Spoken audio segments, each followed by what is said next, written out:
Hi, everyone. I'm Sarah Brown, and welcome back to The Mothers, where we talk to industry leaders and change makers who are also somehow raising the next generation. Please take a minute to subscribe and drop a 5-star review wherever you're listening, and follow us on Instagram at The Mothers Pod. Today's guest is a sister in self reflection and apparently big tech pauses and pivots. Tamara Hinckley is a former director of product at Pinterest, where she worked for 9 years after graduating from Harvard Business School. In parallel, she was also growing her family, which was more challenging than anticipated due to an autoimmune disease called Hashimoto's. Confronted by this personal and somewhat isolating challenge, she found comfort and eventually community through writing and sharing her inner experience navigating Hashimoto's and her journey to motherhood with the world. Her writing grew into a popular Substack newsletter called Half Moon Hustle, focused on the intersection of motherhood, ambition, and wellness. Her family also grew as she welcomed 2 girls and grappled with what it meant and would require to have a healthy career, healthy family, and a healthy self. Tamara is one of the more strategically and practically ambitious people I've met. Part of that could come from her immigrant background. Born in Ukraine, she moved to the US when she was 7. Ambition wasn't an ego-driven behavior. Lexi Reese, a prior guest of ours, actually described something similar. As she put it, anyone who is in touch with their immigrant background has a certain kind of drive and a certain kind of hustle. For example, Tamara wanted to be a CEO by the time she was 40. She started her career in finance, first in investment banking and then private equity, before getting her MBA and landing a role at Pinterest in 2016, pre-IPO. As she shares in our conversation, at any opportunity, Tamara would make a point to ask her managers, who were all men apparently, what she needed to do to get promoted. Except when she returned from maternity leave, she didn't want to ask anymore. Through the impossibility and wonder of raising young children, the emotional demands, the mental strain, the isolation, the feeling of empowerment and also disempowerment, something had started to shift in Tamara, and the Pinterest ladder no longer seemed to offer the incentive she was so motivated by before having kids. She became curious about ambition. If I'm ambitious, but I don't want to get promoted, what do I want? She also became curious about other problems in the world and how she could use her expanding personal experience and expertise to help solve them. Plus, she had this growing community around her newsletter, other ambitious women craving the wisdom and connection that she was providing by opening up about her world.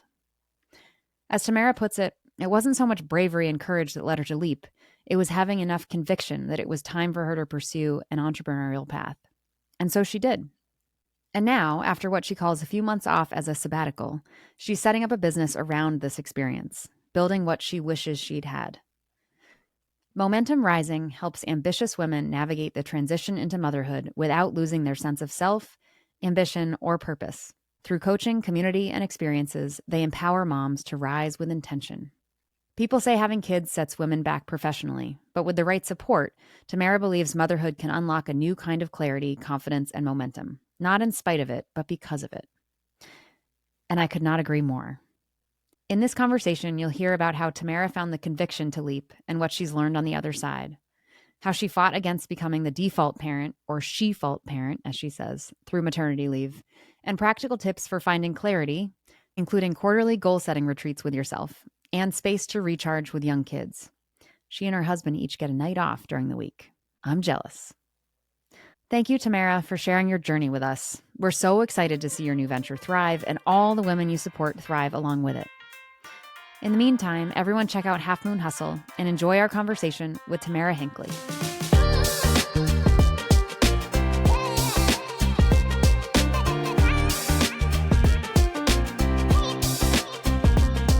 Yay, I'm so excited you're here. I've so many things to talk about. I'm sure we're going to get scattered and we could talk for like 5 hours, and maybe we'll have to have you come But back. we'll cap it. We'll respect your time. Exactly. Yeah. Exactly. But the context, which I know I shared in some way when we met, but a whole premise being left the Google, and which I know you left the Pinterest, which is one of the many reasons that I enjoyed our conversation and wanted to have you here. But left after having 3 kids at Google and doing all of that just consistently as part of what everyone did, and then left. And I was like, I'm still quite busy, even though I'm not working. And then also just more sitting in the mother world and this caregiving economy that no one in my mind kind of, I keep saying, doesn't give a shit about. I think everyone cares, but doesn't really respect on a level the way that capitalism respects, which is like, let's pay them and pay us. But anyway, so then in that headspace was kind of craving more stories and examples of kind of from a place of strength, this more integrated view of what it is to be and I have questions for you about this, but you've used this term in your Substack of like this the highly ambitious mother or highly ambitious woman, that usually you see that in a working setting. You only see that woman as her work self at work. You never see the full picture. And how meaningful it is to me anytime that I did see that fully integrated experience. And also how I think powerful from a potential like policy perspective it can be to have, mothers are all sorts of mothers. And I think currently they get a lot of like their mommy mothers, whatever that means, which I find to be kind of like dismissed in these rooms that are trying to make policy decisions and decide what America cares about. So anyways, I was like, let's figure out how to have more of these stories of like the fully integrated woman. I think you even talk about this false dichotomy of career and motherhood, and which I was like, that is what we're kind of trying to explore and break. But so then I was like, how can we have more of these stories of these rock star women that are out there doing incredible things and surprise somehow like raising the next generation? And who could I possibly go on this journey with of like learning from all these amazing people? But V, who was our very first nanny. And I always say anything good about our oldest kid and anything remotely balanced and sane about me as a parent, I think is like started from V, who kind of found joy in what I found otherwise to be very chaotic and stressful. And yeah, so we're on this sort of like journey to learn from all of these folks that are kind of trying to do it all. And then V is here with us, who now has a kid, which is amazing. Yeah, he's currently asleep on me. So hopefully I've been loving watching the journey of your baby through the podcast. Thank you so much. It's been really fun. I feel like he's gotten so used to it now, figured out like when I start talking and put my headphones on, it's time to take a nap. And he's been such a rock star about it. So I'm appreciative for how adaptable he's been. And we've figured it out together, which is really cool. Yes. Yeah. It requires a lot of flexibility on V's part too. A lot of juggling. And so, yeah. So any questions about what we're trying to get at? No, I love it. Okay, cool. I think this is so needed. And I love that you're reclaiming the word mother in such a powerful way. Mm-hmm. There's so much mommy, mama, like all these words, mompreneur. And I think it's so disheartening to see that people take that on as an identity when mother can actually be such a strength thing. So I love it. And I'm really excited to hear. That's cool to hear. I'll ask you more questions about that too, because I love it. I think some people have connotations of mother in a certain way, but I think reclaiming is what we're doing. Yeah. But we like to start with this question that was a very Google question. I'm curious if Pinterest also asked these kinds of questions of like, tell me your journey. But Tamara, how do we get to where you are today? Which I know has gone through sort of somewhat recent evolution, but I'm curious how you describe your story. Yeah, I've been thinking about this a lot recently because it's changed. But I think it starts with my upbringing. So as you mentioned, I was born in Ukraine, and my parents and I moved to the States when I was 7. So growing up as an immigrant, I think shaped a lot of what I now understand to be who I am. So part of it, I think, is a big confidence crisis. So when I started in first grade here, I didn't speak a word of English. I had an even crazier last name before I got married. It was Zagorovskaya. Try to spell that as a first grader. And so I just remember like the first year living here, starting over from nothing, but also just feeling like such an outsider and so desperately wanting to fit in, trying to not have an accent when I spoke and feel American. Yeah. And so I think a lot of my upbringing was kind of that lens. But then the other one was my family and where I come from. My family really values education. So my grandmother, who recently passed away, was a university professor at like the Harvard of Ukraine. And so I have this kind of expectation in my family that you will go to a good school, get a good job, get a higher education degree, like do big things. So all throughout my upbringing, I was kind of like striving for ambition without knowing what that was. And so I think that really led to trying to get into a good college and studying Spanish, which was kind of a useless thing to learn, but I did it because I really liked languages since I spoke a couple already. And then I started my career on Wall Street. So my first job out of college was investment banking, which is a crazy place to be, or used to be, I think, at the time, especially as a woman. I mean, speaking of Yeah. role models, there were very few senior women, especially ones who had kids. And the ones that did were at work for 100 hours, just like I was. And so they weren't really seeing their families. And so Yeah. I think I got a boot camp in the business degree there in terms of how markets work, and I learned a lot of skills, but just it wasn't a place I saw myself kind of rising. So then I moved from investment banking to private equity, kind of wanted to be more closer to operating, did that for a couple of years, and still just felt like this finance world is really powerful, but I want to be driving impact. Like I want to be on the other side of the table. So then I went to business school at Harvard. And really there, I think I started to think a lot more deeply about this question of like, what does it mean to be an ambitious mom or ambitious woman? I took this class there called How Star Women Succeed.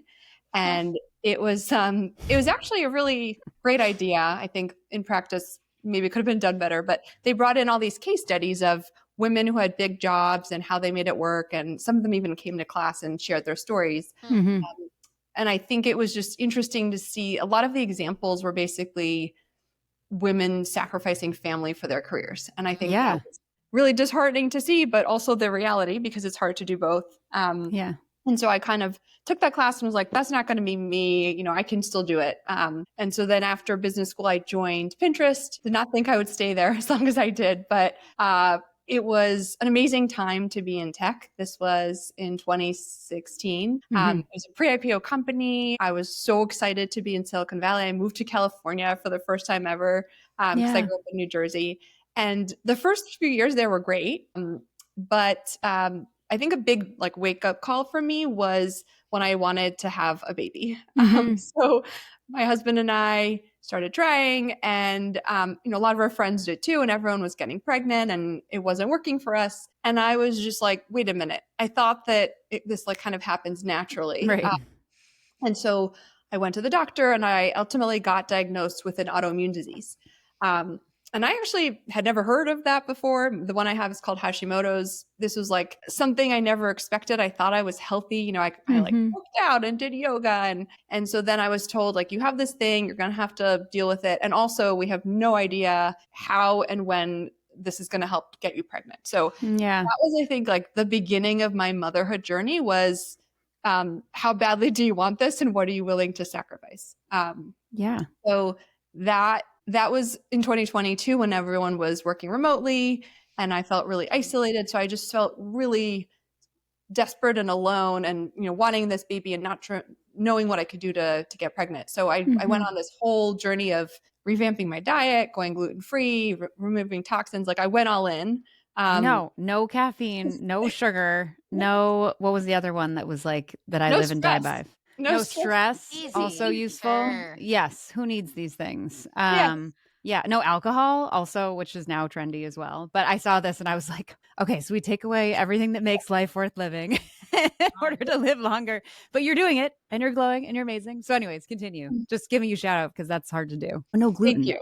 Yeah, It was really hard, but I was just really wanted to have a baby. I really wanted to be a mom. And I think, we go through all sorts of things in this process. And I just really did not want to have to go through IVF because I'm terrified of needles. I will do anything I can before we go down that route. And so luckily it worked after 5 months and I got pregnant.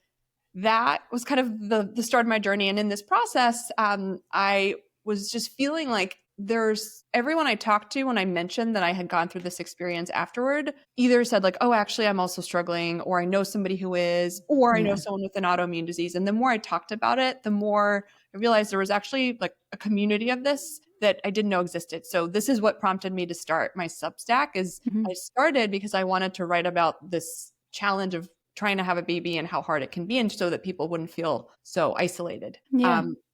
And then that has kind of evolved over time. But I think my first baby, my older daughter, she's 3.5 now, but I don't know, maybe this is the hormones, but looking back, oh, that was so easy.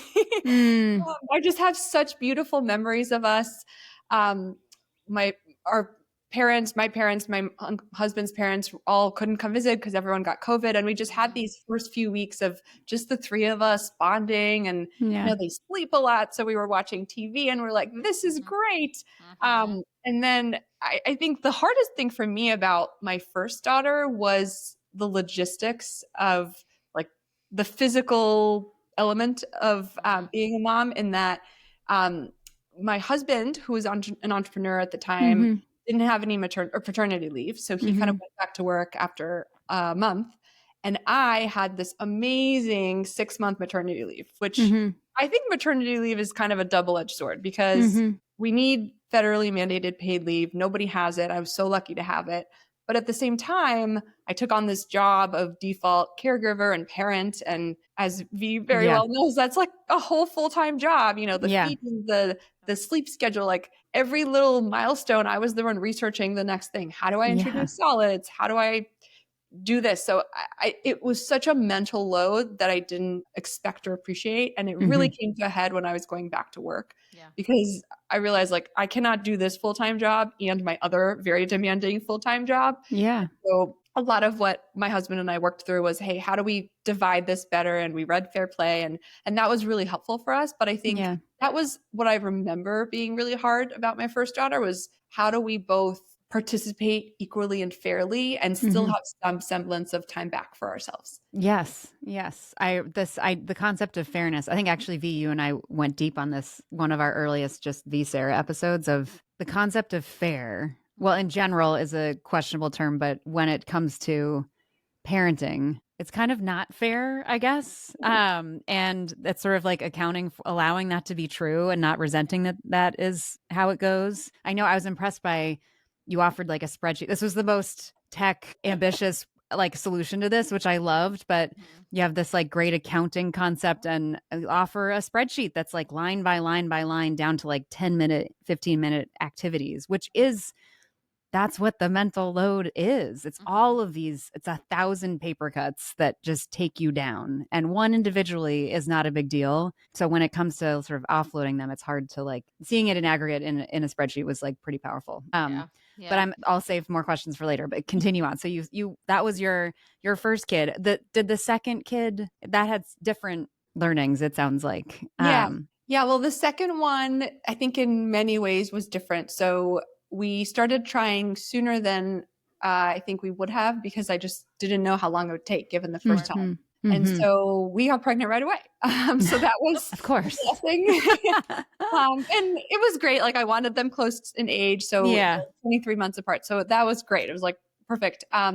But my pregnancy was much harder. I was nauseous the whole time. I remember when I was 9 months pregnant, taking my toddler to the beach and like throwing up on the drive home a couple days before the second baby was born. Like it was just a rough pregnancy. And also, whereas, when you have multiple, like there just isn't as much time to rest. So that whole exhaustion that people talk about, you kind of don't have time for it because there's the job and taking care of the kids. So so that was hard. And then I think the thing that was the most difficult for me was after she was born, I just had all these expectations of how doing something the second time would feel. I think about this a lot when I go to yoga, and there's in any, I think, activity or sport, there's often like this concept of the second side. So you'll do like something on the right and then something on the left. And the first time when it's on the right, you're kind of listening to all the instructions. And then the second time you're like, okay, I've done this before. I know what to expect. And maybe the body's a little bit different, but generally like you're following this roadmap. And so I came into this thinking, okay, I've done this before. Usually the second time you do something, it's easier. And I just got hit by like a ton of bricks. The baby was different. And I also had a toddler, so that was different. So she wasn't a great sleeper. I think that contributed to having postpartum depression. And then my older one, she's what people call a velcro baby. So she knows this well. What does that mean? No, she's like breastfeeding right now under the screen. I think it's wonderful because we're so connected, but it was very hard when exhausting. She needed me. Yes, exactly. She needed me. The baby needed me. And my husband, who really wanted to help, just couldn't. And so I felt like I really just didn't have much of a break. And so that was really hard, I think, emotionally for me. The second time was much more of an emotional experience. And because of that, I think I also, when I went back to work and kind of was trying to do all the things, I realized like there's very little time left just for me and myself. And that's what kind of started prompting me to think about like, well, who am I beyond the product leader and the mom and the wife and the daughter and all these things? Because that kind of sliver of time that I used to have very quickly disappeared, and I wasn't able to find it. So I held on to my writing, but it was like something I did once a month. And I just, over the last year and a half after my second daughter was born, I really kind of tried to go back to protecting myself, because I've just realized that everyone will take your time if you don't protect it. So yeah, I think the second baby, now that she's a little older, we're in a really good groove. They're like, it's two girls and they're just amazing and I love them so much. But the second time around, I just didn't expect how hard it would be. And I feel like people told me and I kind of didn't want to listen. And what really helped there was I did a second time moms group, which was in person and all moms with two kids. And it just felt so validating to be able to talk about a lot of these challenges that were so specific to the stage that I was in. And I've become friends with some of those moms now. So I think that like community and connection, especially because it was in person, just really saved me. And I'm really grateful for finding that. Yeah. And how did you, because you were very open about the postpartum depression component in Half Moon Hustle. And I was noticing in some ways it was kind of became one of the most enjoyed. There was maybe a bit of a tipping point to like be sharing that side of you. I was curious was it weird, cathartic, nerve-wracking to put that out there? And then was it somehow helpful in you kind of navigating your way through that darkness, so to speak, and getting to the other side? Yeah. Yeah, I think I distinctly remember when I wrote that post. I remember it was like month 3 or 4, still not sleeping well. Yeah. I remember having all these thoughts that I was having trouble verbalizing. And so the first time I got an hour to myself since the baby was born, I sat down on my computer and I just wrote down everything I was thinking. It was basically a monologue of my thoughts throughout the day. Yeah. I just realized like, wow, I'm carrying so much guilt all day because I feel like I'm not enough to either child. Yeah. And I'm supposed to be enjoying this, but I'm actually not really. And I feel bad about that. And it felt like this kind of weight that I had been carrying in some ways lifted by putting it on the page. And then sharing it, I was just like, this like needs to get out. Like it was almost like a release of like, once it's in the world, it's like leaving me in some ways. Yeah. So I didn't really think about it as much as I was a little bit scared. And I think it actually gave me this high of like writing about something so hard and how good it felt to put it on paper that prompted me to start writing again. And so then I started writing a lot more candidly about going back to work and how hard that felt and all the feelings of imposter syndrome. So I think it was the catalyst for doing something that I guess you could call a hobby, though that session definitely didn't feel like one. Right. That like reclaiming this part of me and kind of becoming a writer. Yeah. Is writing something that you'd used before, or did writing sort of emerge through this process? It still feels weird to call myself a writer. I love that. I would never have described myself that way. I mean, I would say I was an artist growing up. I took ballet and all kinds of dance, and I really missed that part of myself. So I think this was a way to tap into the art. But the first year or two of writing felt very painful. Like I didn't really know what I was doing. I didn't know if I was doing a good job. It was like getting the reps in. Yeah. And then once I started doing it, I think more authentically and less about, well, what will people want to read about, and more about what am I really feeling right now? That started to feel like it flows more. And I think also the art of writing, the more reps you put in, the better the quality is. So I'm still trying to figure out what that means and how to be a writer, especially in the age of AI. Yes. Oh my God, I know. So you really are writing all those posts. It's really you. It's really me. Well, the stories are all mine. I use AI as an editor the way anyone would go edit something, but there's no way you could prompt someone to write something that personal, right? Like it's clearly me. And I've just started thinking about the world really differently. Like, I think when I started kind of paying attention more to what is happening and how am I experiencing it. There's this book, Big Magic by Elizabeth Gilbert, and she talks about like being kind of waking up to the ideas all around you and paying attention to the ones that come back to you. So I'm often like lying in bed at night, composing posts in my head, and then in the morning forgetting them and wishing they would come back. But it's like something I just carry around with me all the time now. I love Oh, that. I love that. Yeah. Question that you mentioned in the beginning when you were having fertility struggles and getting diagnosed with this autoimmune disease, and then once you started opening up about it, you realized like, oh, everyone is going through this. Was there an intention, like when you started putting your work out there, were you hoping that you would be creating community and like resources for other people? Was that like somewhere in there, or was it more just like, I need to share this with other people because I can't sit with this alone, and like whatever people take from it, cool? Was there like, yeah, I think it was a little bit of both. I mean, when I was trying to figure out like what is happening, like I didn't even know what this thing was. Someone I mentioned at a friend's book club that this had just happened, and someone connected me to a friend of a friend who also had Hashimoto's. It was like the first person I'd ever spoken to who had this thing that I did. And she was a fellow HBS grad. And so she kind of gave me the playbook. She's like, listen, here's what you need to do. Go gluten-free, stop drinking alcohol, do these things, see a functional medicine doctor. And so she was kind of this concept of being a chapter ahead where she'd gone through it, but recently enough that she could still relate and make me feel better. She was like, it's going to be okay. And I believed her because she had gone through it, but hearing that from someone who had never experienced it, like I just couldn't really relate. And so definitely I wanted to be that person for people to say, hey, this is what I went through. This is what worked for me.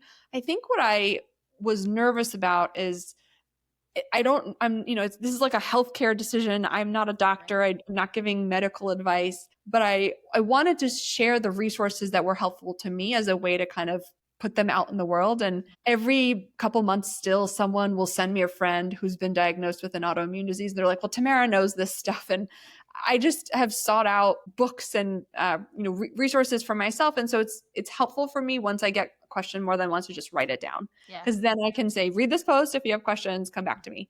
But I think it has become a community, but maybe in an untraditional way, in that I don't think these people are talking to each other, but they're all reading and connected through me. And I've thought about like, are there ways to bring them together in a different way? Because I think it is nice when you have something like that you're going through to be able to be with many other people. Again, like I think my biggest thing right now is like in person is where I think the magic happens. So my third company that I'll start later down the road is definitely something around like this Hashimoto's community and bringing those people together and like women's health in general, because I think women's health is so underinvested, so underfunded, and women's health issues have been ignored for ages. And so all these people like myself are going through it and wondering like, what am I doing and how do I navigate this? And it just feels so hard. I think it has to be. So I'm really passionate about this because I think at a time when people are so vulnerable and care so much about, bringing a baby into the world, or maybe just feeling healthy, like it doesn't have to be about fertility. I think it can be just living with something you didn't know was making you sick and then finding resources to make you feel better. I think that's a real gift. So in some ways, I feel like it's my responsibility to talk about it, but also I really try to walk the line of not being too preachy or like giving advice. Offering medical. Qualified to do. I do agree. I think some of these areas of medicine, particularly women's issues, they're like push unless it's supported within mainstream medical care, which typically it's not. That's what fills up so much of the internet because you're searching for answers. And it probably exists, but there should be some system that just scrubs the internet for symptoms and explanations and Reddit boards to like kind of crowdsource all those solutions. It probably exists already. Probably ChatGPT, probably or is AI. in process. Yes. I wanted to ask, I wanted to get into this ambition topic because I feel like in some ways, as I was reading your story and hearing you tell your story now, I appreciate that you have sort of this, it seems like growing skepticism of what ambition is really about? And is it a good thing? Is it a bad thing? And maybe it's all of the above, and how that's rooted in your sort of immigrant background. And there's a way that ambition and needing to be sort of quote achieving or building or productive is rooted in, like, immigrants kind of come in with that mindset. Many other populations do as well, but and it's a point of pride. But I was curious, you also talk about in your Substack about how you wanted to be a CEO by 40. Like, you're also not quietly ambitious. I feel like you're also very like upfront, matter of fact, no shame around this, just sort of like from point A to point B. This is a roadmap. I'm curious what you've learned about ambition in yourself and folks around you as you've sat in a lot of these sort of you've achieved the trophies that the ambitious want. And I'm curious at those like award ceremonies, as personally or publicly, if it feels each time, does it feel a little bit emptier, or I don't know. I'm curious. Yeah. Educate me on ambition and what you know as someone who's also sort of a recovering, I don't know, ambitious, but also still an ambitious person. Recovering ambitious. Yeah, I would say I'm still playing with what that word means. I mean, similar to the word mother, right? Like, I think depending on how you see it and how you live it, it can be good or bad. So I think for me growing up, it was a survival strategy, right? It was, the immigrant part of it was like, you have to work hard because you need to make money because there's no other option. Right. But I think over time, it became this concept of like ego candy, where you're doing it because of the trophy, not because of, the journey. And so, for example, like when I was working in private equity, we would often fly on private jets to board meetings and go to these fancy board dinners. And I remember feeling like really important as a 20-year-old woman in these rooms with all this power. And so I think that if that's the goal, I don't think for me that's worthwhile. Yeah. But at the same time, I think I want more women in rooms of decision making and power and leadership. When I started to be in those rooms, when I made it to director of product, I felt like it was an opportunity to shape the organization and the way I led openly as a mother. For me, that was like the better version of ambition, was doing it for a purpose rather than doing it just because or for these reasons that felt really superficial. So I loudly parent or loudly mother while talking about the ambition, because I think I just am so tired of this dialogue of that it's binary. And so I want to talk about how you can be both. But I think it's very hard to be both at the same time. And this idea of having it all. One of my kind of life values is being present. This like mindfulness yoga background.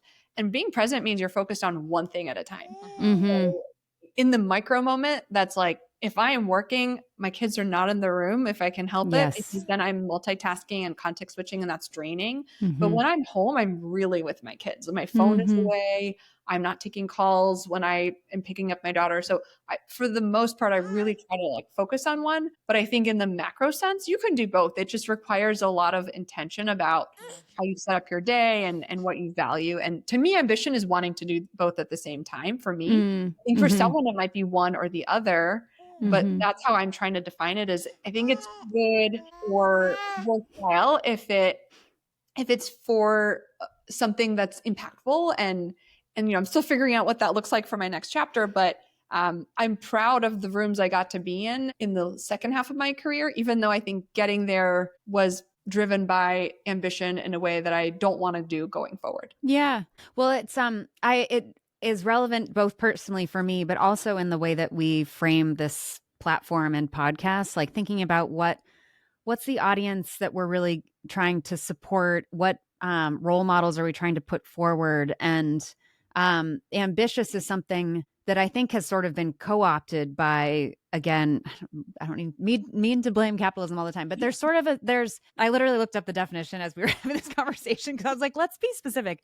Supposedly ambitious people are having or showing a strong desire and determination to succeed. And I think the key is that we can define what success is. I think the problem is there are assumptions about what success means when we use the term ambitious. And I think those are very classically masculine success metrics. And I think within the context of women, mothers, motherhood, there's, just as you've said, I love this term, the sort of reclaiming, rebranding, reimagining what ambition looks like. And that's a lot of what you've written about too, is and it gets a little bit at this having it all, but this idea of both striving for things that kind of fuel your own identity, but also trying to do that in a way that, and I would curious how you fill in the blank here, but in a way that allows for balance. And yet you also are like, balance doesn't really exist. It's not really the thing.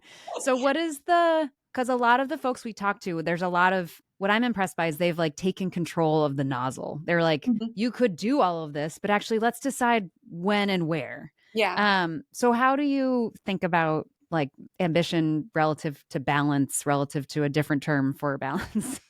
Yeah. I think through this in the lens of yoga, I've been practicing for a long time. And whenever I go to class, I have all these insights about life as the teacher is teaching. And so, people will say like, oh, I want to be better at yoga so I can be better at balancing. And I'm like, that's actually not the point. The point is to be present and to yoga is the practice of intention. Actually, it's about like vinyasa. That word is actually about placing something in a special way. And so that's what I think is how I want to do this, is be very intentional about being in alignment. Like the key balance is actually if your whole body is aligned, right? Your breath. Yes. You have your breath, which grounds you. And sometimes it's about the props, like something I've done more as I've gotten older. And I did a yoga teacher training. And the biggest thing I took away was the senior thing to do in yoga is to use props, because that's how you're more aligned. And so I think about this a lot in the context of, motherhood and asking for help.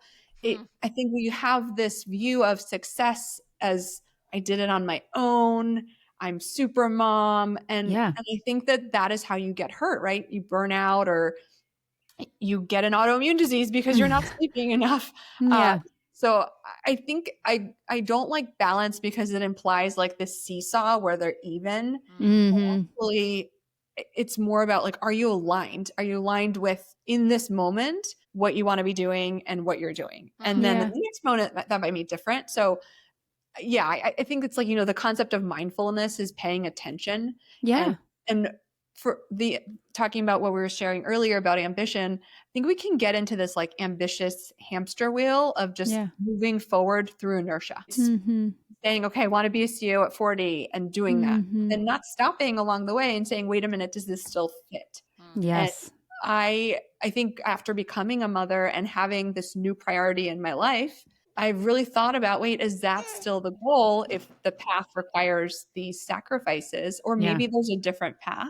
And so I think a lot more now about finding my momentum, which is about knowing where you're going and then being very intentional about getting there. And I think in some ways, having my second daughter broke me down, but then I think now that I've picked up the pieces mostly, I think I've found this new energy and momentum for finding that alignment and purpose that I didn't have to before, because I could just work all the time and get promoted and think about the next title. And now that is harder, I've kind of re-examined, well, what's a better way, and really thought more deeply about where I want to go. Yeah.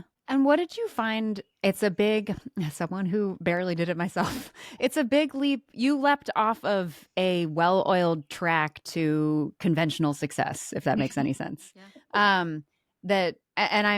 Which I commend you for, and we're also brave. But what was that? How did you get yourself ready to take a leap that I'm sure none of us are ever ready for? What was it like on the other side? I would love to sort of air it out, because I think there are a lot of, in this context, mothers, parents, a lot of people that are like, have, for various reasons, I think obviously in this context, like related to having children, kind of awakening to maybe there's something else that I want out of this effort I'm putting forth. So I'd love to like have people hear kind of like the inner version of how hard that is, but also maybe what it feels like on the other side too. Yeah. Well, I think it started a year ago. I went back to work after my younger daughter was born. And I just remember for the first time in my life, I was kind of going through the motions of re-onboarding and part of that is like, I ask every manager, all 12 managers that I've had at Pinterest, all men, I always ask like, okay, so what does it take to get promoted? Like that's the first conversation I have with any manager. I do it at every, opportunity. And I came back and I was like, I don't really think I want to do that anymore. So interesting. Mostly because it just like, it didn't feel like something I wanted. And I didn't want that job or his job. And so then it was a lot of questioning like, well, what if not that, what? Like I'm ambitious. And if getting promoted isn't being ambitious, then what does that mean? And I kind of was thinking about this what's next question. And then in parallel, going through the process of coming back to work, I was just thinking like, this is a really hard thing to be a mom and a person who has a big career. And why does it have to be so hard? And could there be a way to make it better? So like this spark idea kind of came at the same time that I was really like, this is not the path. And what if there's something else I can help solve? What if there was this problem? And specifically, I was thinking about like the transition back to work period, those first 90 days where the advice is basically, it's really hard, it gets better. So I started writing a lot more around this topic, and I started to see people really want kind of advice and support for that. And then as I wrote more, kind of realized, well, actually, this bigger problem of parenting while having a big career also doesn't have a lot of solutions. And so I kind of over the last year became more comfortable with leaving as I became more excited about where I was going. It was less about leaving and more about the destination and kind of pursuing this new entrepreneurial path. But it was really scary. I mean, my husband is an entrepreneur. We have 2 kids who require a lot of childcare. It's maybe the worst time ever to leave my job. To make matters worse, as you saw, Sarah, I left my job in early April, and a couple of days later, what I call tariff gate happened, and the markets crashed. So that was a really hard week. It was definitely kind of a lot of like, am I sure I want to do this? But, I think I needed to go through that month. Like maybe it was a good thing because it really made me dig deep on why I was leaving and what I wanted to do next. And I did this sabbatical term that I call, and I just kind of tuned everything out and did a lot of reflection on what am I letting go of from this chapter, and what do I want from the next one? And so I think it gave me a lot more clarity that I wouldn't have had if I just interviewed for the next job and at the next company. Because it was such a big shift, I was doing a lot of thinking conversations with people who had done something similar. And frankly, like the thing that I tell people when they ask me about this that seems to resonate, which is shocking to me, is I can always just get another job. Like that's always a backup plan. And, maybe it won't exist in 5 years with AI, but I believe in myself enough that I know I can upskill and get a job if I need to. So like, if that's the worst case scenario and I get to try something that's really exciting, I think that I wouldn't regret that. So I think people call it being brave or courageous, but to me, I got enough conviction that this was the time to do it. And really the downside is, I hope I'm not wrong, but I think the downside is actually not that bad. It's just getting back on the track. So why not, try something else? Yeah, I love that. I also, again, I feel like I read your bio as I was like going through all of your posts, but I learned a bit about your own mother. I was curious about how her role model, you share a little bit about this in your blog, but so you moved from, I'm going to tell you your life story and you can correct me when I'm wrong, moved from Ukraine to the US, following your dad's job. And your mom for a long time couldn't work because she didn't have the visa to do so. So it was essentially stay at home, full-time parent until maybe middle school-ish, and then got a job. And you talk a little bit about what that was like as her daughter to see her in both of these roles.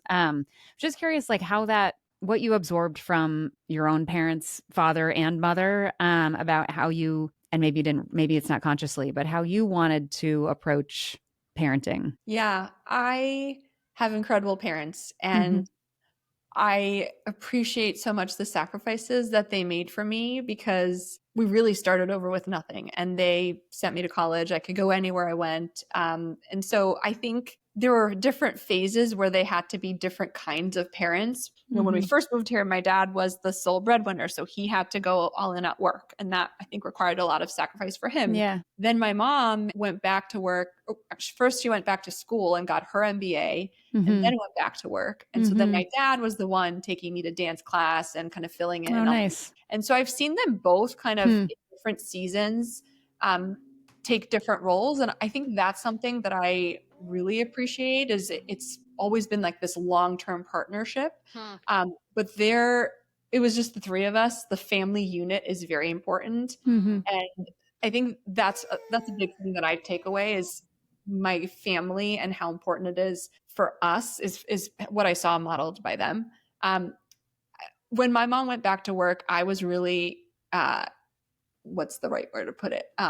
Angry because, again, like, I'm this outsider. We had just moved to a new school, moving from kind of more of like an immigrant town to a more affluent town in New Jersey because the schools were better. And all the moms stayed home and they picked up their kids, and I had to walk home, and they made them cookies, and my parents weren't there. I had to make my own dinner. And at the time I was like, this sucks. I want, to feel like I don't want to be seen as the one kid walking home by myself in the snow. So I was really angry. And I think my mom did her best. And now I would never, I don't feel angry anymore, but I did at the time because it was a really hard time for me. And so with my kids, I think a lot about how they see me showing up, and, how I explain to them why I work, and being one thing I want to do that I think I didn't see as much is like talking to them about it. Yeah. This relationship with work and success, it was just kind of assumed, I think, for my parents, because they grew up in the Soviet Union where there was communism and you just went to the job and you did it and there was no choice. And I want to model that there is a choice for my kids, and also that I'm choosing to work and that's okay. And maybe they'll be angry at me the way I was angry at my mom, but I hope that when they're older, they'll understand, because now, like, I think about what a great role model I got to see at both my mom and my dad, and how they modeled, like, sometimes you just got to do what it takes for the family, and that's okay. So it's like a really complicated thing I'm still untangling, but I think I'm grateful that I got that experience now, even though at the time it felt really frustrating. Yeah. You also wrote that beautiful Substack that I just read, that one most recently, about how your daughter asked you about work. And I thought that was the most beautiful. It's also almost like after you're choosing to leave, which was a hard decision and at like kind of seemingly a shitty time, I almost imagine a beautiful experience of like defending it to yourself too, and justifying like, this is why I'm doing it and for you, and to be that role model to kind of like, I don't know, give your baby you a second chance to be like, this is what's happening, and having that communication that you lack. That's such a beautiful, I don't know, like healing process, I hope. And I'm sure it's obviously very challenging, easier said than done. But I think that's a really beautiful, beautiful experience. Yeah, it's so brave to be open about it too. When I left, I joined a little cohort of sort of unexpectedly other women, kind of similar age group, going through at an inflection point, trying to figure out what we want work to be. And there was a lot of people that kind of in this place. I would love to have your thoughts on the idea of a power pause, but it was sort of this like in-betweenish place, which you're actually you have a whole a virtual session about, but there was a lot of sort of inherent shame. Like, one of the big questions was, what should I tell my kids? And what should I tell them that I do? And I thought it was so fascinating. And also it's come up for me too, where it's, again, a reclaiming of, this doesn't have to be a bad thing. In some ways, we can publicly be modeling something that our kids are probably going to like experience it within a kid context or otherwise, of life is long. You realize, if you're paying attention, you realize you want new things. The world is evolving. You can construct your life in so many different ways. This is why I think it's so wonderful that you are kind of coming from such a sort of classically ambitious path, and an awakening that's happening of like, there's not that you weren't aware of these things before, but like that I often don't see someone in your seat that is, I don't know what brave or has enough conviction or has enough data to say that we can try another way. And I think it's just it's important because you're so capable of delivering significant value in other ways, but it's also important that we can role model like taking risk and trying something new and modeling failure. Like I sometimes with this, I'm like, worst case, at least I can show my kids what it looks like for something to fail.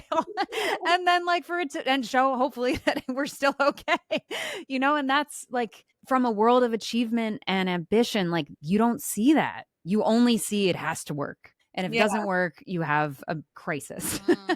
Totally. So I think, and you are so reflective and thoughtful and smart about and intentional about what you're doing. It's such a important role model for your kids and for all of us that get to read your content. So I totally agree. And thank you. Thank you. Well, when I was on my sabbatical, I will use sabbatical. You can use I love it. It's great. Everyone should use sabbatical. And it is. Yes. Sabbatical implies you're going back to work. Yeah. I called it work. Like I didn't stop the childcare. I mean, practically we couldn't, but I wouldn't have. And I worked on myself, which some days meant sleeping all day because I was dealing with the sleep debt of having 2 kids in 3 years.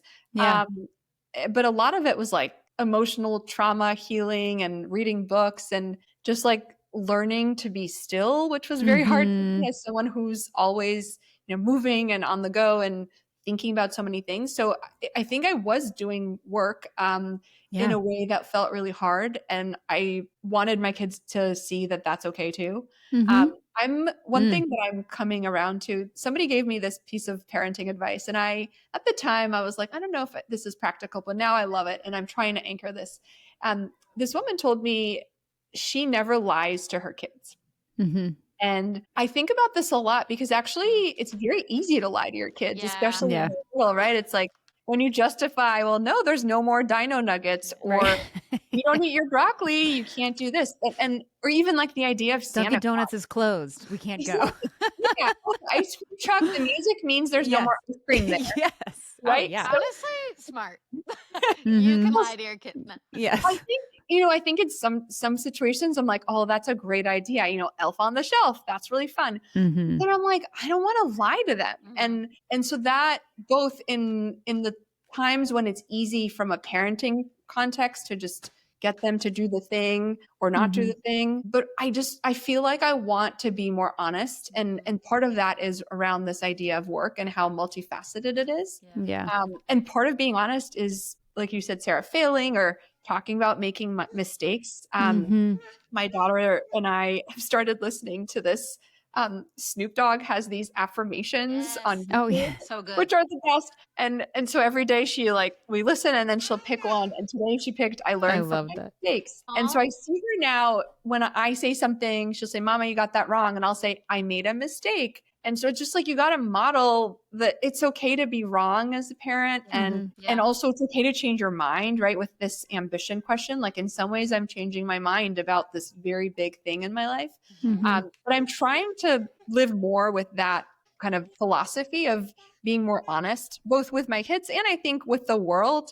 I write very candidly, and a lot of people I meet will say, wow, I know a lot about you. But I think that's the power in it, is like getting people to talk about the things that are typically behind closed doors or taboo that people may not have access to. And something I'm thinking a lot about in this thing that I'm starting is creating this kind of space or container to have those conversations for women in similar stages. Because I think unless you're just reading about it from someone on Substack, you may not have access to a mom that is, as you were saying, at this inflection point. So what it would look like if we could all be together, kind of the evolution of the mom group that happens when baby comes, but later on when it's less about the baby and more about you and your identity in all these different ways. Oh, I love that. There's such an interesting generational shift, I feel like, happening. We actually just had a conversation last week with another mom, Rebecca Love, who was talking about this vulnerability and truth with your kids and not guarding them from things that like is not something that we even experience. And I think that is such a hard thing to actually practice. So I commend you for like doing that, because honestly, sometimes it is easier to lie to your kids and protect them and just be like, mommy's running a company and it's super successful and you don't have to worry. Like, we're always going to be fine. Like, there is something kind of beautiful about being like, I'm taking a risk right now, and maybe it's kind of scary, and ooh, times are really hard right now, and maybe this is a hard time to have chosen to do this, but like, look how we're adapting. And I think that that's so like brave and powerful, and your daughters are so lucky to see that, and the fact that they feel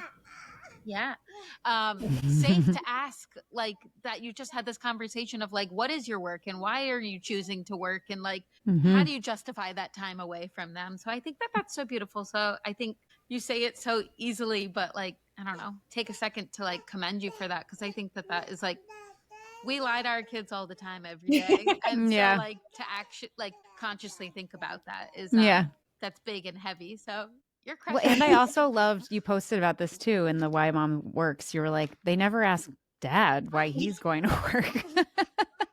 And I do think that's fascinating. It gets, you talk a little bit about gender roles that kind of were fallen into. And I do think one of lofty dreams of this podcast and community behind it is around maybe kind of normalizing share, like joint parental leaves where both partners have the same amount of time, because I think some of these things just sort of are fallen into. But can you share a little bit about how you that initial, I think this came, you said most with your first kid, but like you kind of took on a lot of these micro macro labor of children, and how you tried to sort of course correct.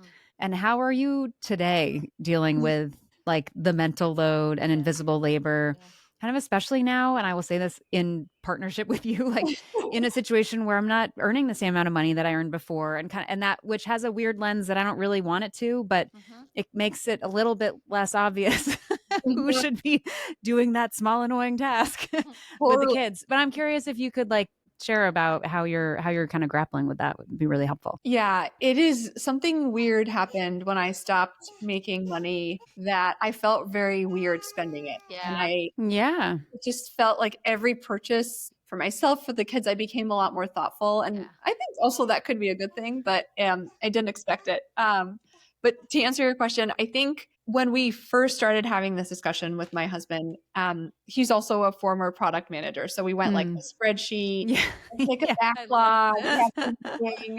We do this like quarterly annual goal setting retreat. And I think we just both think very similarly with systems and structure and writing it down. And I think that has helped us a lot. But I think the danger of the root of fair play taken to an extreme the way we maybe have is that it becomes very much about scorekeeping of like, well, how many hours did you watch the kids today? And how many dishes did you put away? Or, like the tallying up can make it that you're like constantly resenting the person. And, because some of the labor that they're doing, you don't see, and vice versa. So it's always like, well, I'm doing more. And so I think with my second, I had a mindset shift from kind of the scorekeeping to being more of like a team. Just, this is hard. And like, we probably both don't have any free time, but like, how can we get through the day? And both carve out a little bit of time for ourselves. So I try to think about my day more as, did I get, my hour to myself in the morning to work out? And then presumably my husband wants the same thing. And so it's less about like the childcare and the mental load, and more, did we get the space that we need to recharge and to kind of be ourselves? And I think I'm more willing now, especially because I'm in this kind of more flexible role,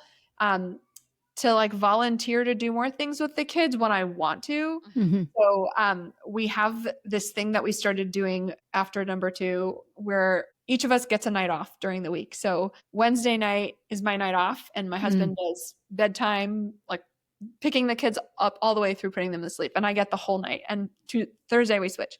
And so the girls know too, it's mommy night and it's daddy night, and they love it because it's like branded as this thing. My husband plays a song with them when they do it. So it's like fun for them. But that is something that I think is a better way now of thinking about the mental load, is how can we create the pockets that we need, rather than how do we score keep and keep track of all the work that has to happen.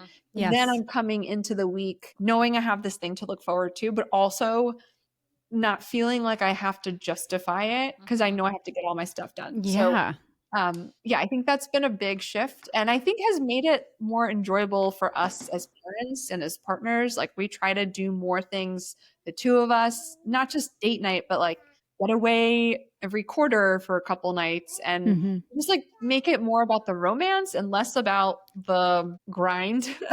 The agenda items, the to-do list. Yes. Yeah, because that's always going to be there. But yeah, I think I'm looking for more joy now in my life, and knowing that it's very easy for it to disappear. I'm trying to lead with that as I think about my schedule, and less about like, how can I be super productive, but more, how can I, the big rocks in my life, how can those be time with my kids, time with my husband, time with myself? Yeah.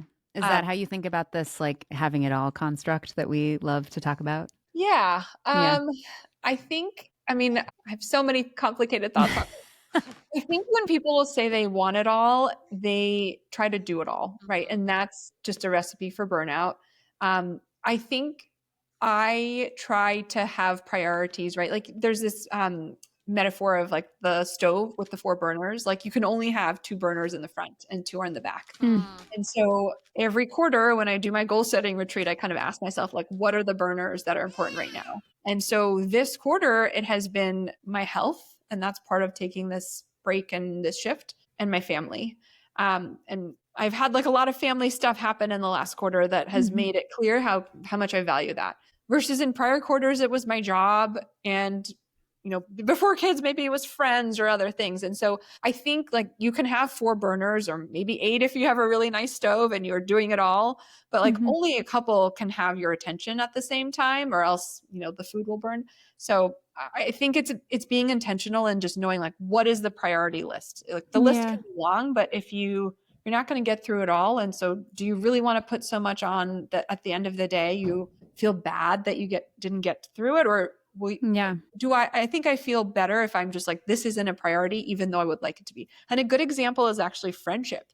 That has not been a priority as much as I would like it to be for the last couple years. And so recently I wanted to make that more of something I could spend time on. So I went on my first girls trip ever since becoming a mom, because I couldn't before. It just logistically couldn't work. And so I think where we get into this trap of having it all is then we start to feel guilty. Oh, I'm not doing all those things. So like I don't have it all and I'm failing. And I think a better approach for me is, again, this like intention of only a couple things right now. And that can change in the next season and the next shift, and deciding, and then just not beating myself up over it, so that I feel I'm just like owning whatever decision I'm in. And again, like then I have more space for the joy. Yes. And like the freedom that comes with like, I'm going to do this now, but like 3 months, let's like check in and we can redo this whole thing. It is wildly liberating to just think about like, we're making this all up as we go. Yeah.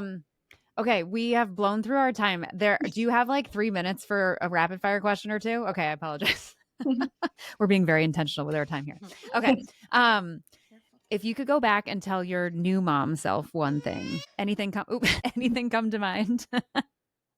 I would tell myself, ask for help nicely. I think asking for help was really hard for me. So, and I kind of held it in. But then when I did, it came out as this like angry, resentful, whether it was from my husband or from my parents, who were all just trying to help. It came out as like, you should have read my mind and know what I needed and done all these things.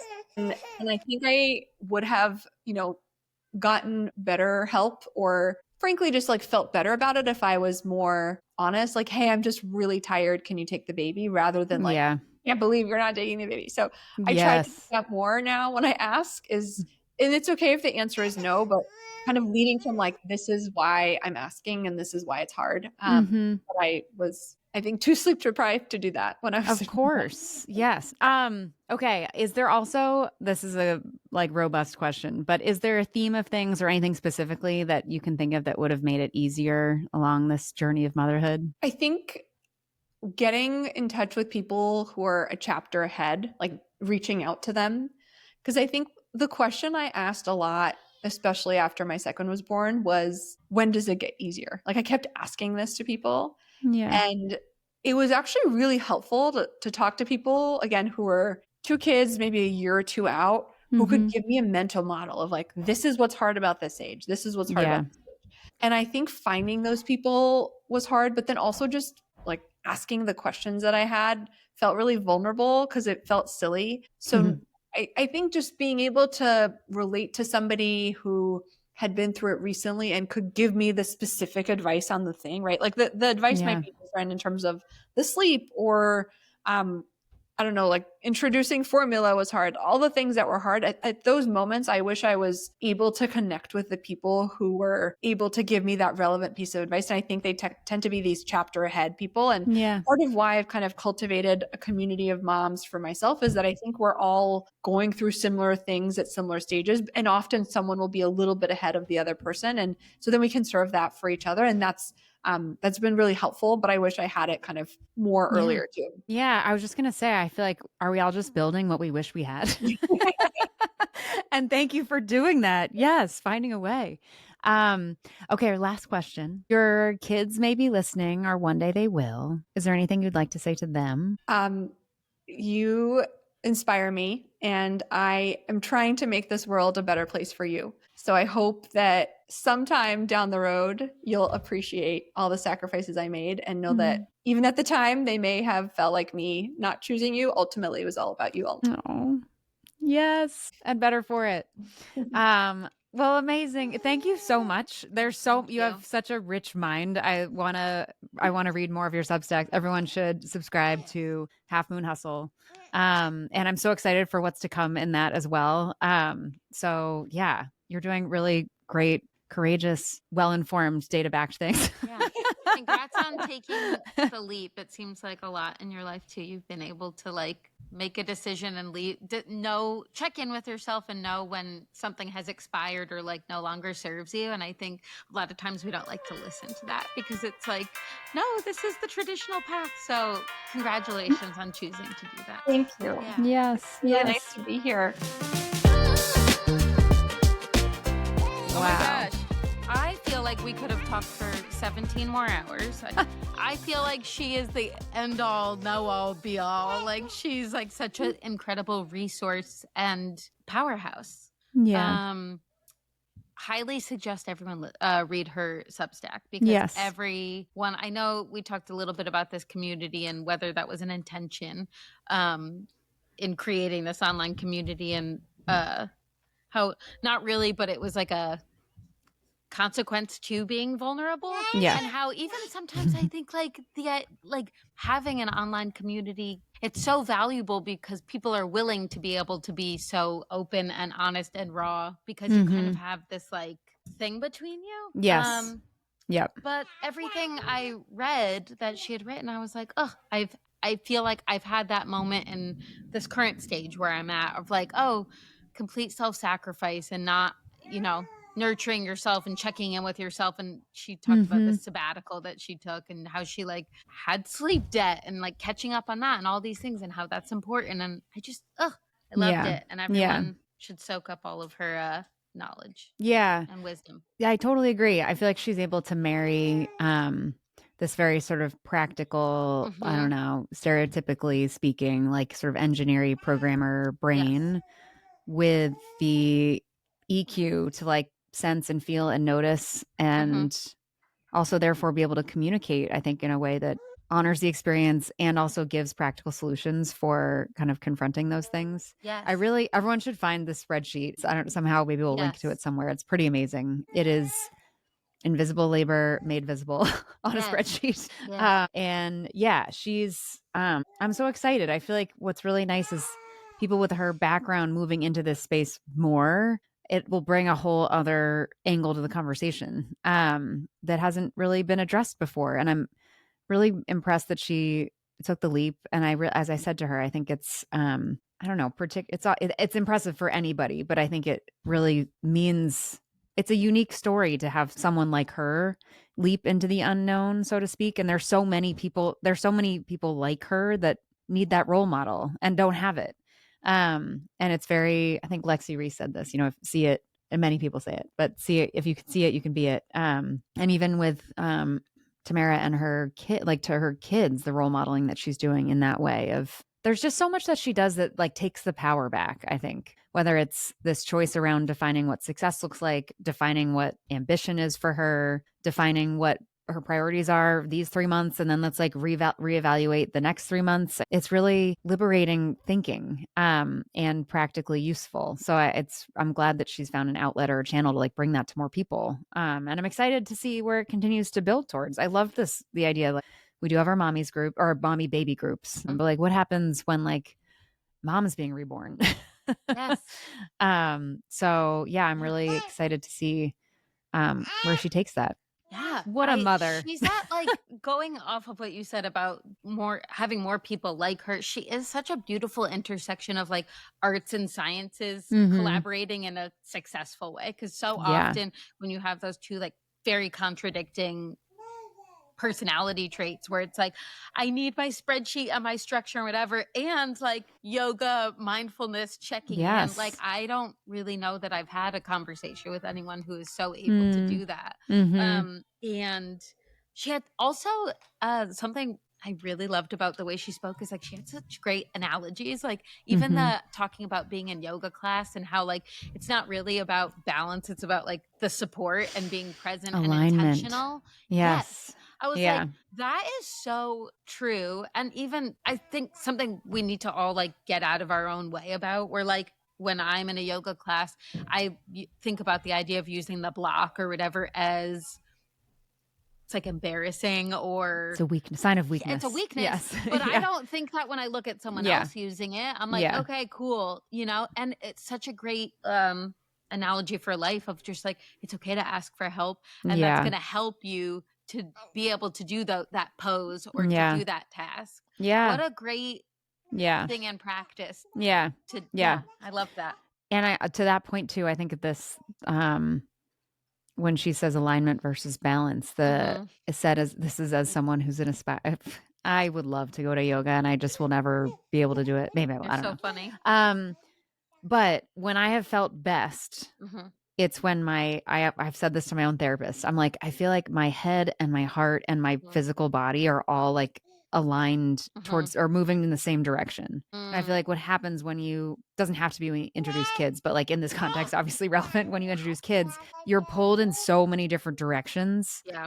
Your heart is in one place. Your head is in the office at work. Your body is not yours.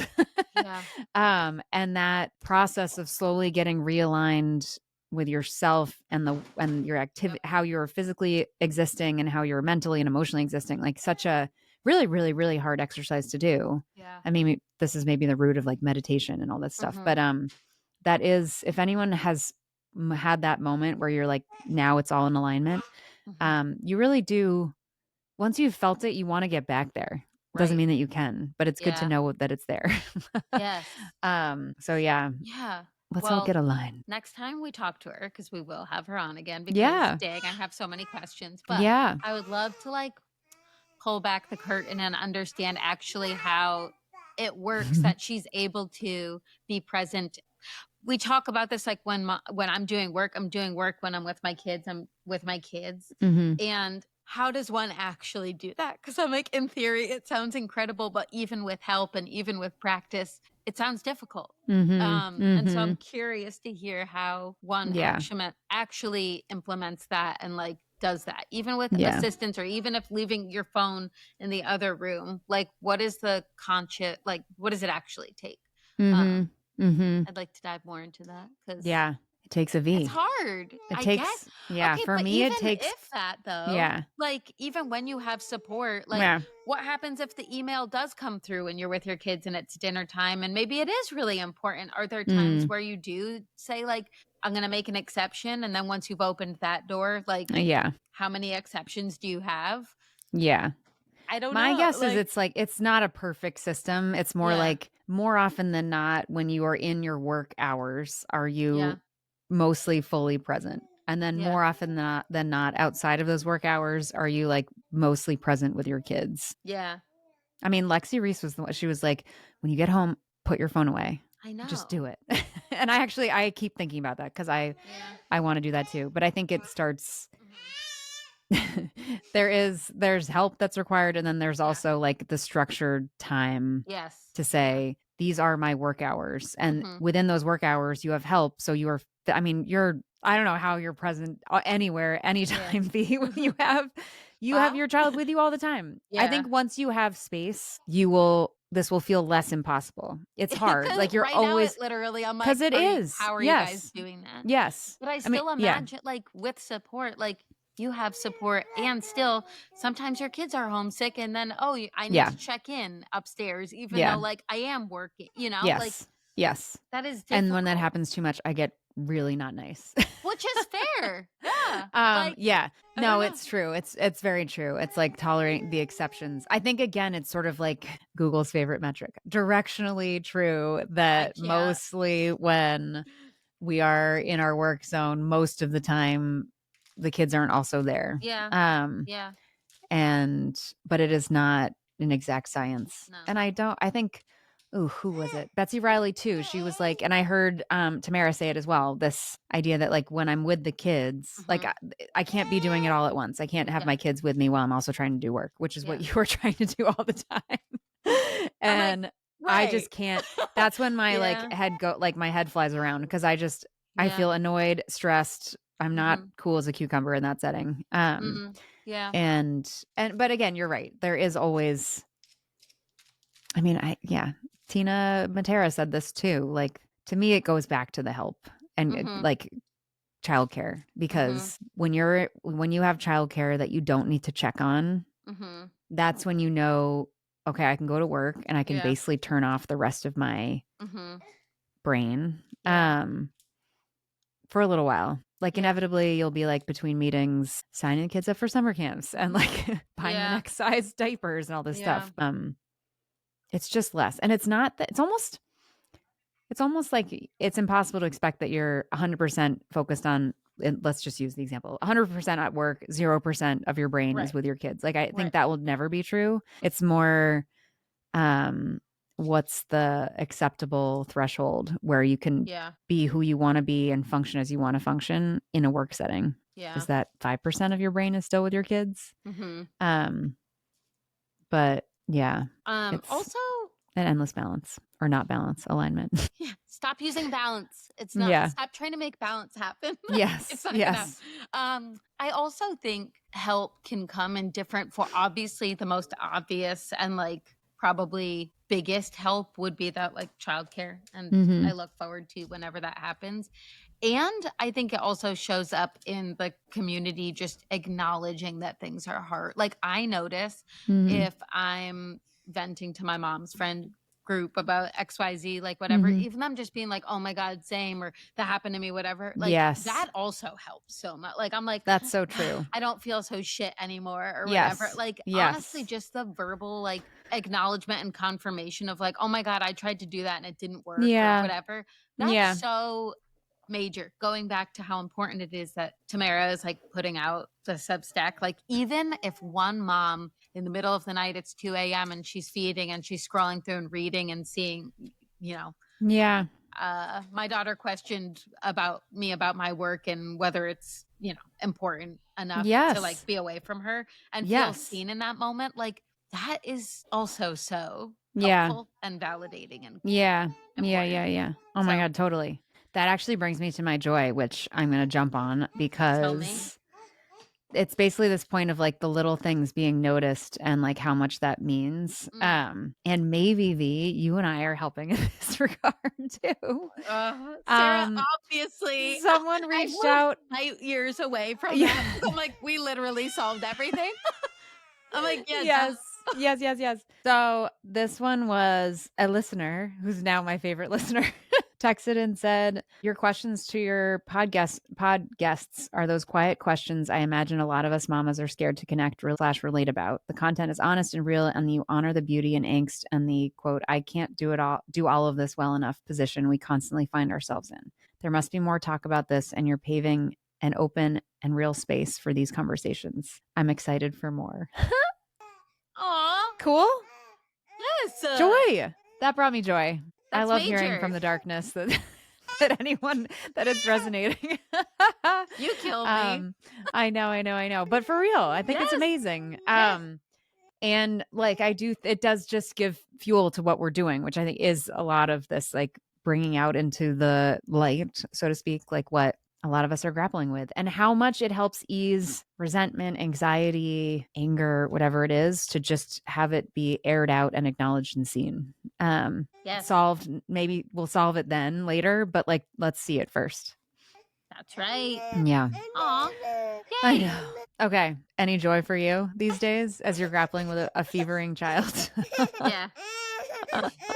Our joy is I'm going to get him out. Yeah.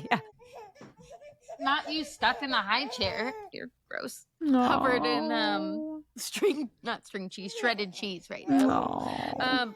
My joy is that tonight in like 30 minutes, we're going to go to our new place that we're moving to and meet with like the community like leaders and just like talk about stuff. And I'm so excited because I connected with this woman on the playground yesterday who her name was Sue, which was also my mom's name. And she also worked at a toy store when her kids were in school. And just like we had all of these like beautiful, crazy, weird, like, I don't know. I was just like, I was meant to meet her. But she was with these two kids who, long story short, I guess the town that we live in took in, I don't know what the correct like PC term of this is, supported 5 Afghani families that were coming here for like safety. And the guy who built the home that we're moving into apparently has been like imperative in supporting these families and like housing them. And it was just such a beautiful reminder of like, that's why we chose to be here. And that this is a town that like cares about its people and like wants to support the community and like give back and whatever. Yes. It's a town and a community in alignment, maybe we could say. Yes. So, good. That's us. That's my joy. You are a like tireless pursuer of joy. I'm very impressed. I'm very impressed. Baby. Every day. Find your joy. Even while someone's crying. Okay. Let's go crush our lives. Everyone's amazing. Everyone's doing a great job. Joy. I'm very impressed by everybody. Go get redefine your own ambition. Go get an alignment. Go grab that block so you can do whatever yoga move you need to do. Yes. Seek that support. Ask for help nicely. Yes. All right. I love you, V. Good job. Bye.